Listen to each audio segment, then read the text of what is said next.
live can no longer ignore the reality of climate change. Climate change is not about hurricanes and floods. It is about droughts. It is about wildfires. It is about sargassum and our ability to provide drinking water and feed our people, to provide shelter. We face that in our own nation today, from drought to sargassum.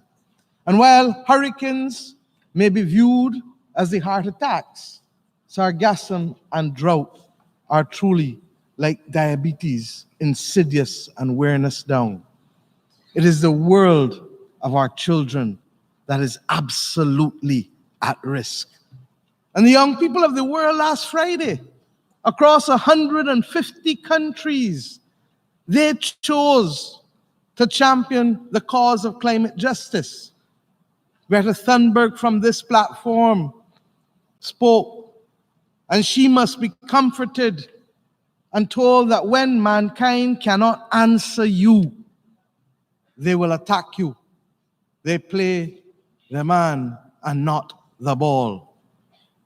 But I want to say from this platform that for me, it is significant that when young people engage in battle, the war is usually won.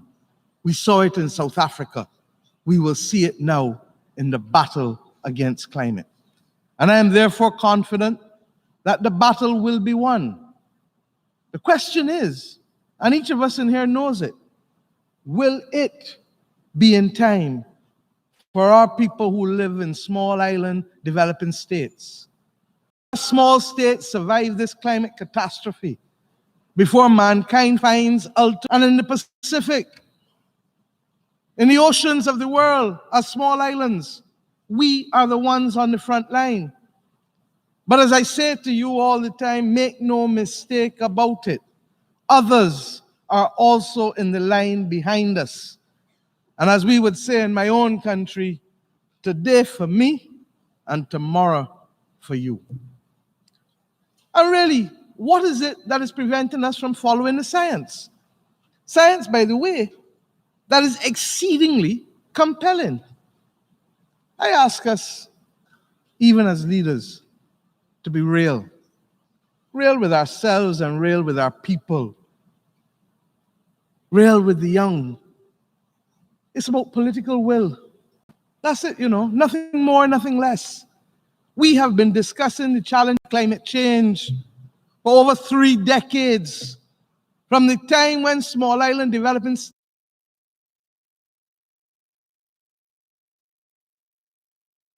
states first raised the global alarm in the Barbados ago, then Mauritius, then Samoa.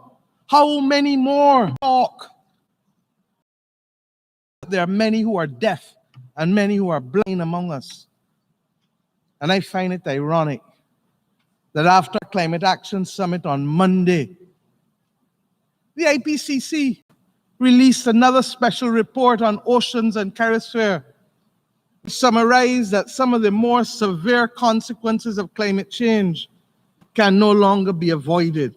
How many times have we been told this? How many times has science reinforced that there is a very threat to our survival? There are those who will go into the high altitudes and remain as if they can be insulated, but for how long? The destructive behavior continues. I ask you today, in this hall, where is the moral leadership of our world? Where is the constructive action by the countries who are responsible for carbon emissions, who believe that it is okay to continue to build coal power plants and not decommission them, who do not understand that the world provides for us the prospect of new industry and new jobs while allowing us to save the world for our young people? I ask them, do you not see what is happening? And why are you not acting? Do you not care? We are told, and I believe the science, that we are the last generation that can deal with this existential threat.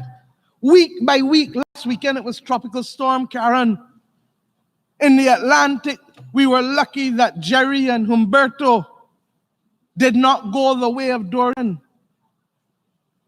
How many more must stand on this platform? How many more must speak in the corridors of power? In the name of the people who have sent us here.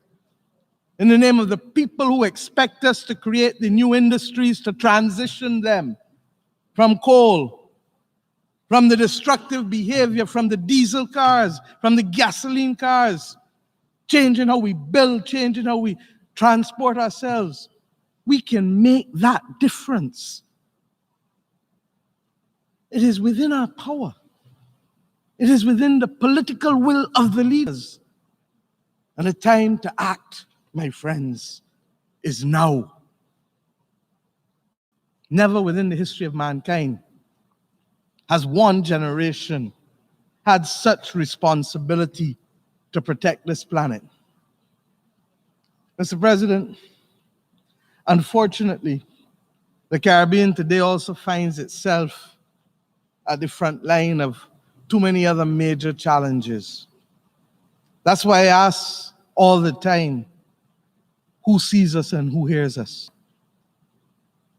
We continue to be confronted by problems of blacklisting, which pale into insignificance when compared to climate change, but which destroy our financial sector. The illicit flow of weapons, such that the ease with which people can go into public spaces and shoot and kill others is now regarded as just another item on the news because we promote profit.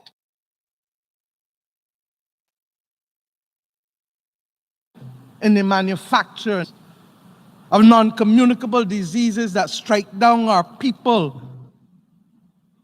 of ways that promote the prosperity of a few multinational corporations, the day that we eat and the lives that we live. And in the case within our own community, Belize and Guyana continue to face challenges to their territorial integrity. I suppose people feel that because we have talked so long about Belize and Guyana and Cuba, that we can continue to talk about climate change and these other things, and that it is okay for it to be another tick on a UN General Assembly speech. These are all threats to our stability, to the people's stability in our lands. But you know, since last we met, there are other instances and circumstances, not of our making, that may yet stabilize us. And we say it over and over, but we ask, who is listening? And you know, we don't come with tales of woe only. The Caribbean has produced excellence. It really has. Nobel laureates, sportsmen who have excelled and are the best in the world of their type, artists, the best in the world of their type, leaders who have inspired previous generations and current generations. We don't come here as a proud people asking for handouts. We don't want and will not be mendicant. What we want, no, what we need is fiscal and policy space. Fiscal and policy space to achieve sustainable development, to be nimble, to adapt, and to innovate in ways that allow us to be true and faithful to the task of bringing prosperity to our people, or as in the theme of this General Assembly, to eradicate poverty, to educate our people, to include all such that there's not some outside and some inside. We want an international order equally that recognizes that there must be different policy prescriptions to suit the circumstances that we all have.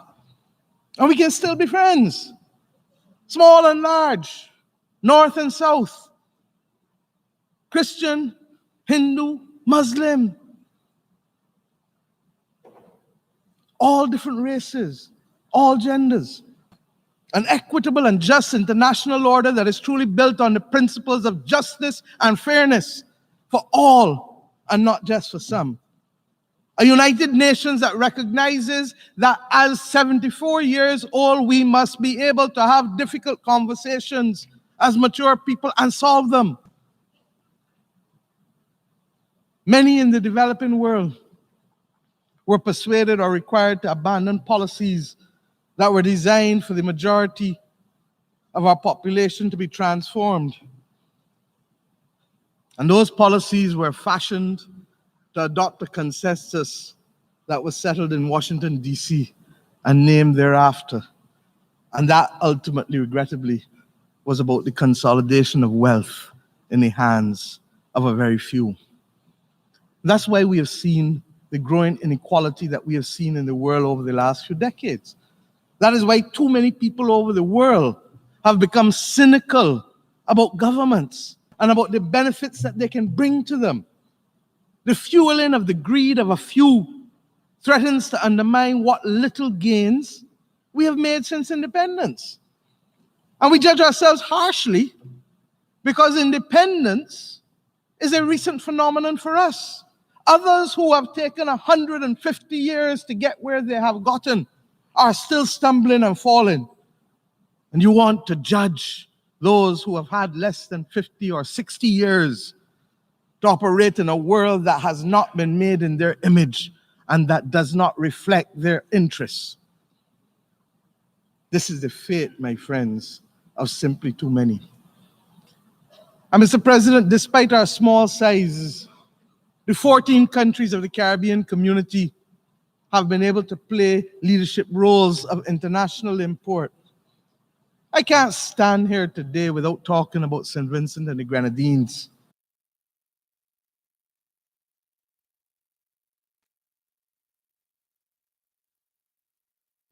That has become the smallest nation of the world. And we are proud of them. In addition, and I want to speak to this, because when CARICOM was confronted with the unfolding situation in Venezuela, I accompanied the then chairman of CARICOM, the Prime Minister of St. Kitts and Nevis, as well as the Prime Minister of Trinidad and Tobago, to meet in this building with the UN Secretary General in January of this year. And we met with many delegations. And some said we were wasting our time. And some said the time for talk was already over. And we said then, as we say almost 9 months later, the time for dialogue, the time for talk, my friends, can never be over in a world that wants peace and prosperity.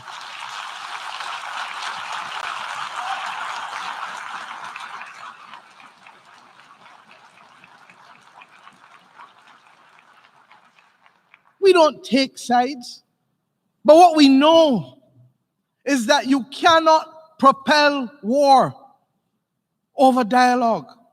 The people of Venezuela must be allowed to decide their own future in accordance with the principles of the United Nations Charter, principles of non-intervention, non-interference, prohibition of the threat or use of force, respect for the rule of law, human rights, and democracy. It is regrettable that other multilateral organizations have not followed their own charters. And that is what makes the actions of our Secretary General of the UN more laudable, for refusing to breach his own charter and take actions even though member states have hurled into the recognition of those unelected. That is why Barbados readily agreed to the request by Norway, and I salute my colleague Prime Minister who just left this platform, to host the talks between the Venezuelan parties. We salute the government of Norway for walking the walk and taking leadership in facilitating these talks. Equally, we regret that the talks have broken down. And we remind people that dialogue remains critical if there is to be a meaningful outcome and benefit for the Venezuelan people and its neighbors, not just its neighbors on the Latin American continent, but its neighbors in the Caribbean Sea, because people forget that Trinidad and Tobago is less than 7 miles from the coast of Venezuela. Our Caribbean Sea must remain a zone of peace, and for that we shall fight. Mr. President, I speak plainly and without fear, because from independence, Barbados' foreign policy has been premised on the simple principle of friends of all, satellites of none. Barbados, therefore, has always remained and will remain proud to have Cuba as a treasured friend. Barbados established relationships with the People's Republic of China when others failed to.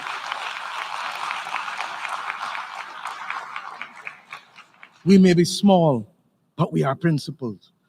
Our relationship is based with Cuba on a historical foundation rooted in solidarity, cooperation, and complementarity of a common Caribbean civilization. And we say that the long-standing economic embargo on Cuba continues to be a cause of serious concern. I reaffirm Barbados' strong opposition to this unilateral action, and more so, the recent activation of Article 3 of the Helms-Burton Law imposes new restrictions and further exacerbates the situation. And I ask you here, to what end? To what end? The continued attempt to stop the people of Cuba from living with basic human dignity is unacceptable.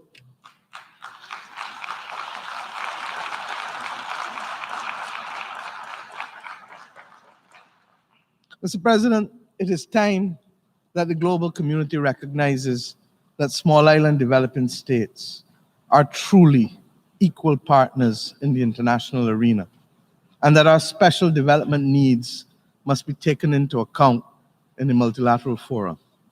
Growth in the economies of the developed states, we contend, must not come at the existence of the very viability of small developing statements. Small children have a phrase for it. They call that cowardice. They call that bullying. They call that crowding out. We ask for fairness, equity, and opportunity to take our legitimate place in the global community. That is all. That was the promise of our membership of this organization. And I know that today I have a duty to acknowledge and commend the heroic efforts of our Secretary General, Antonio Guterres, who is swimming against the rising tide of anti-multilateralism and anti-globalism, navigating the dangerous currents of dwindling resources and resisting, my friends, the efforts to set adrift all of the excellent work done over the last 7.5 decades by leaders across the world and his predecessors to ensure development, peace, and the dignity of human family. As a small nation, we are not only committed to multilateralism, we also understand that it is the one thing that protects our sovereignty and our ability to navigate in this world. It is our buffer against the display of might, and it is our shield against tyranny. We continue to view the United Nations as an important mechanism for achieving international peace and security and sustainable development for all countries, but in particular for the most vulnerable. Historic examples have proven that national interests are best advanced by pursuing collaboration, partnership, and a multilateral approach. No country trades or grows its economy on its own.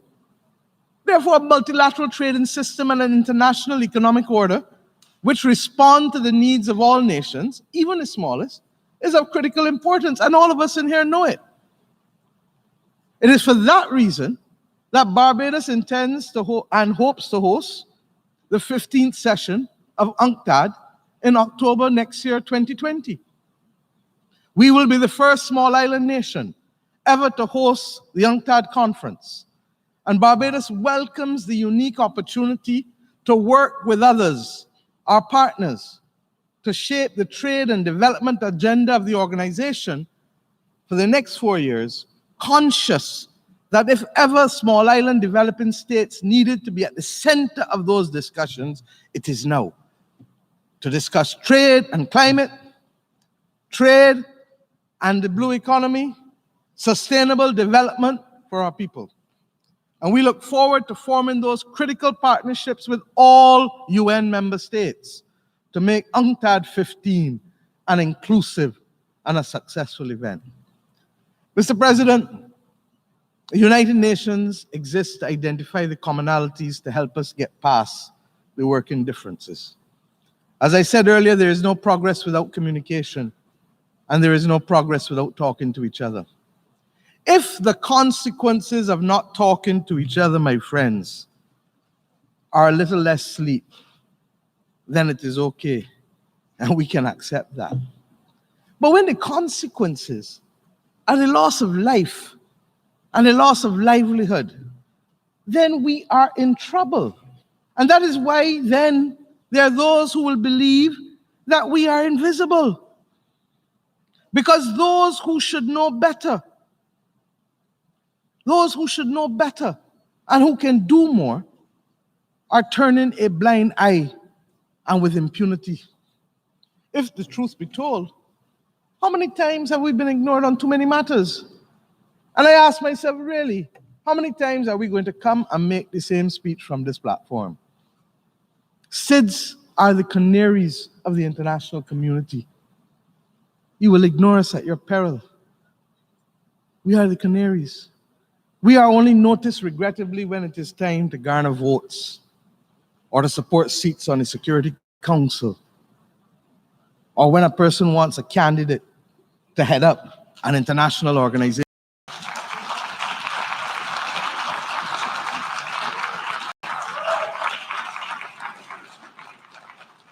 For real. It's only then that real value is placed on us.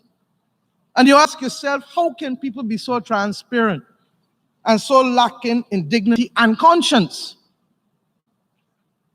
May I remind you, as I had cause to do earlier this week, that the Alliance of Small Island States represents 20% of the membership of this august body, 43 states, and our votes and our voices do count. They do, but our lives and our dignity count more. We are committed to action, to taking the necessary action to overcome the deleterious effects of that which threatens to destroy us, climate change. As Dylan Thomas wrote, and I quote, "We will rage against the light and not go silent into that good, or should I rather say that dark night."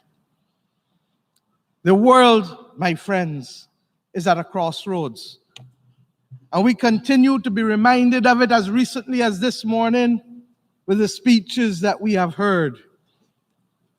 This United Nations will only survive if it remains relevant to the needs of our people and to solving the great problems, not all, but the great problems of our time and the challenges of humanity, saving where we live, living with others with respect and dignity and in peace, and supporting equality, not supporting the dominance of any one race or any one religion or any one sect.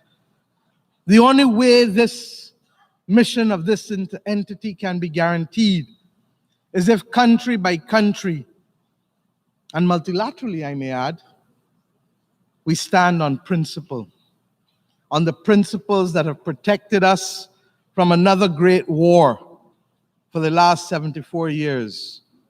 Thank God for those principles and our avoidance of that great war. And the principles that have inspired us continually to achieve and maintain human dignity and prosperity as we set about reaching the SDGs. The baton, my friends, is now with us. It is our turn. Will we hold it firmly and continue the race to help the marginalized, those unseen and those without voice, really the forgotten of this world? Or will we drop the baton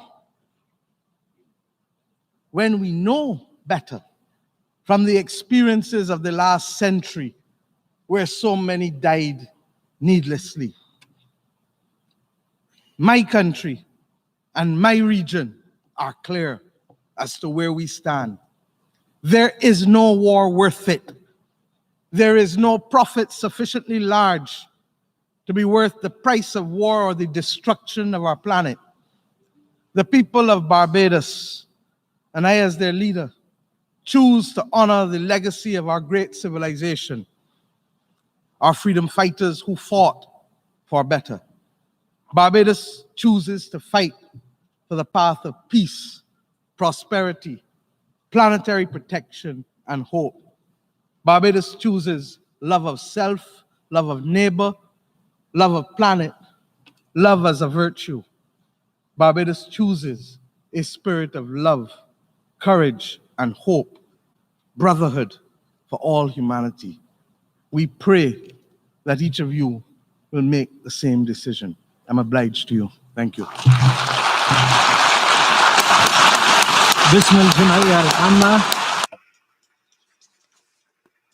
In the name of the General Assembly, I would like to thank Her Excellency, the Minister of Security of Barbados, for her statement. I will now give the floor to His Excellency Edi Rama, the Prime